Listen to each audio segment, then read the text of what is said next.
Some people doubt themselves so quietly that even they do not always notice it happening.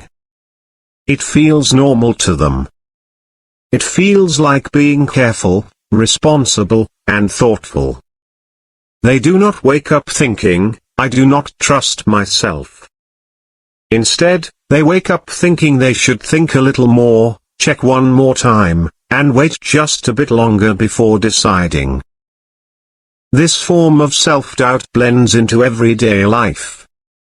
It shows up when choosing words in a message, when deciding whether to speak in a meeting, or when wondering if a feeling is valid enough to be expressed. It becomes part of how a person moves through the world, almost invisible, but constantly present.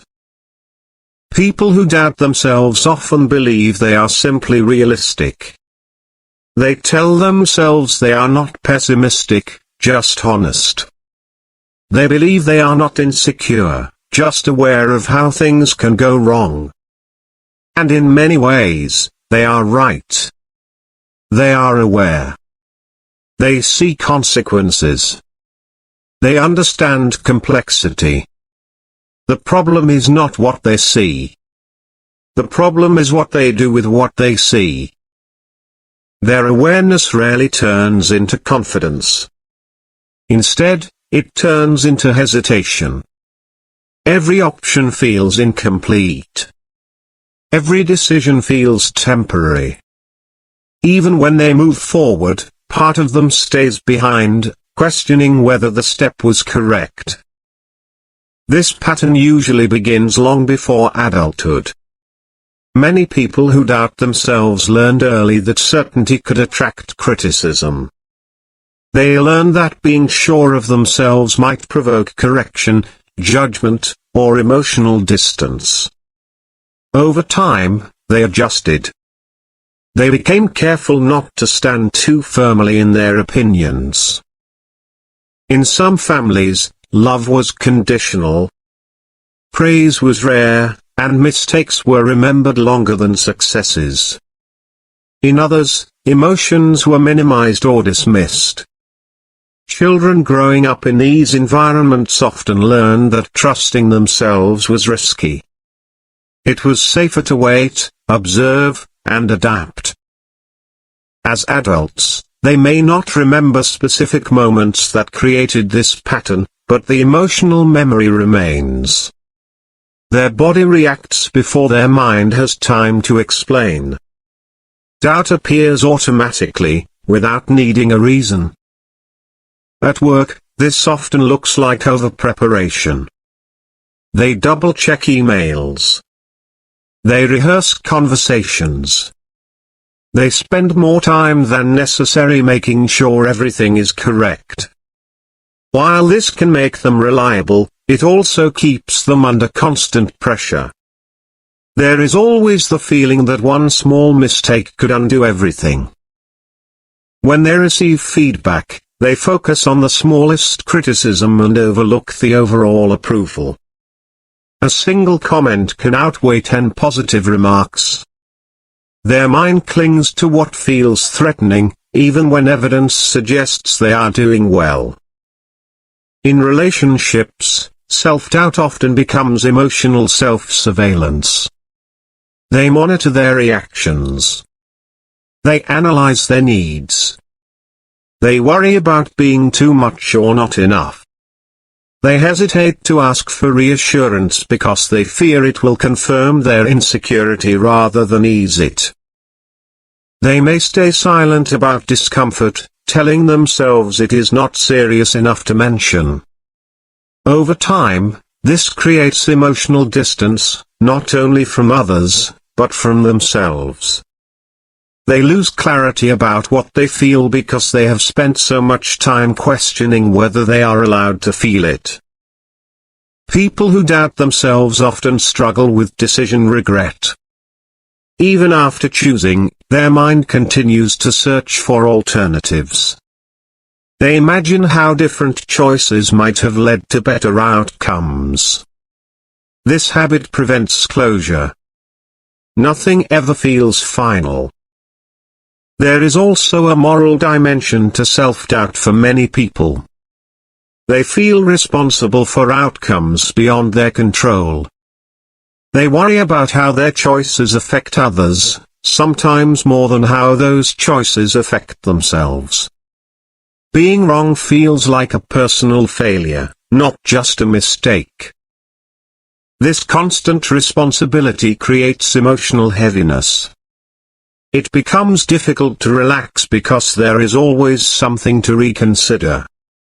Many people describe this as feeling tired even after resting.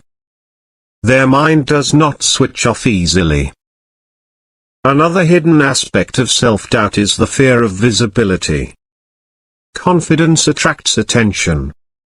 Attention brings evaluation. For people who learn that evaluation often leads to pain, staying uncertain feels safer. Doubt becomes a way to stay unnoticed. This is why growth can feel threatening. Stepping into confidence feels like stepping into danger. Even positive change creates anxiety, because it challenges familiar patterns. Self-doubt also affects creativity. Ideas appear, but they are judged before they are explored. The person asks whether the idea is good enough, original enough, or appropriate enough. Many ideas disappear before they are given a chance to exist. It is important to understand that self-doubt is not the opposite of intelligence.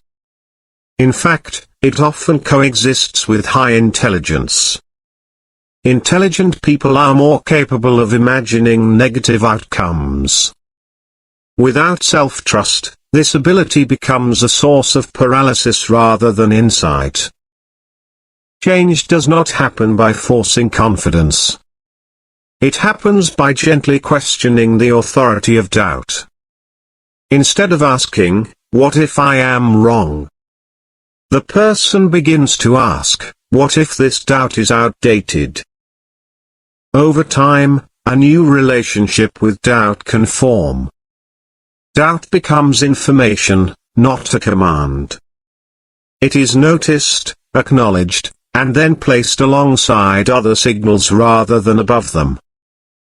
Learning self-trust is a slow process. It involves tolerating discomfort. It involves making decisions without complete certainty and surviving the outcome. Each experience builds quiet evidence that being wrong is not catastrophic. Gradually, the inner dialogue changes. It becomes less hostile and more curious. Instead of constant criticism, there is observation. Instead of punishment, there is reflection. People who doubt themselves often need to learn that mistakes do not erase their value. That uncertainty does not mean incompetence. That confidence does not require perfection. Trusting oneself does not mean ignoring others. It means including oneself in the conversation. It means allowing personal experience to matter. With time, the mind becomes less crowded. Decisions take less energy. Feelings become clearer. The need for constant reassurance decreases. Self-doubt may never disappear completely. But it no longer controls every step. It becomes one voice among many, not the loudest one. These are the deeper secrets of people who doubt themselves. They are not weak. They are not broken. They are often people who learned to survive by being careful. And now, they are learning that life requires more than survival. If this story feels familiar, it is because you recognized parts of yourself in it. And that recognition is not a problem. It is the beginning of self-trust. People who doubt themselves often believe that one day they will finally feel ready. They wait for a moment when confidence will arrive naturally, when decisions will feel easy, and when fear will disappear. But that moment rarely comes, because readiness is not something they were taught to trust. They learn to prepare, not to begin. This creates a life that feels permanently unfinished. Goals are delayed, conversations are postponed, and choices are kept open for too long. Even positive opportunities can create anxiety, because opportunity requires action, and action requires belief in oneself. Many people who doubt themselves compare their inner uncertainty to other people's outer confidence. They assume that others feel sure inside, while they are the only ones questioning everything. What they do not see is that many confident people also feel uncertain, but they do not treat uncertainty as a reason to stop. For someone who doubts themselves, uncertainty feels like a warning. It feels like proof that they should slow down or step back. Over time, this leads to missed chances, not because of lack of ability, but because of lack of permission given to oneself. Another hidden aspect of self-doubt is the fear of being exposed. People who doubt themselves often fear that if they act confidently, others will discover they are not good enough. This creates a constant need to prove worth through effort rather than presence. They work harder than necessary, explain themselves too much, and apologize even when no apology is needed. They often become experts at reading others. They notice moods, changes in tone, and unspoken expectations. While this sensitivity can be a strength, it also pulls attention away from their own needs. Their focus remains outward, while their inner world stays neglected. In social situations, self-doubt can appear as silence. They may have something valuable to say but decide not to say it because they are unsure how it will be received. Later, they replay the moment and regret not speaking, reinforcing the belief that they failed again. Self-doubt also affects how people experience success. Achievements do not feel solid. Instead of satisfaction, success creates pressure. There is a fear that expectations will increase, and that next time they will not be able to meet them. This turns success into another source of stress. Many people who doubt themselves live with a constant sense of being behind. Behind others. Behind where they should be. Behind some invisible standard they never fully understand. This feeling does not disappear with progress, because the standard moves as they move. There is also grief inside self-doubt. Grief for the life that could have been lived with less hesitation. Grief for words not spoken, paths not taken, and versions of oneself that never had space to exist. This grief is often quiet, but it is real. Healing self-doubt does not mean forcing optimism. It means creating internal safety. It means learning that mistakes can be survived, that discomfort does not equal danger, and that self-worth does not depend on flawless performance. This process takes time. It requires patience with setbacks and compassion for old habits. People who doubt themselves often judge their progress harshly, expecting immediate change. But growth here is gradual, almost invisible at first. One of the most important steps is learning to pause. Not to analyze, but to notice. To notice when doubt appears, how it feels in the body, and what it says. Over time, this awareness creates distance between the person and the doubt. With distance comes choice. Choice to act anyway. Choice to speak despite uncertainty. Choice to trust experience instead of fear. These choices do not eliminate doubt, but they weaken its control.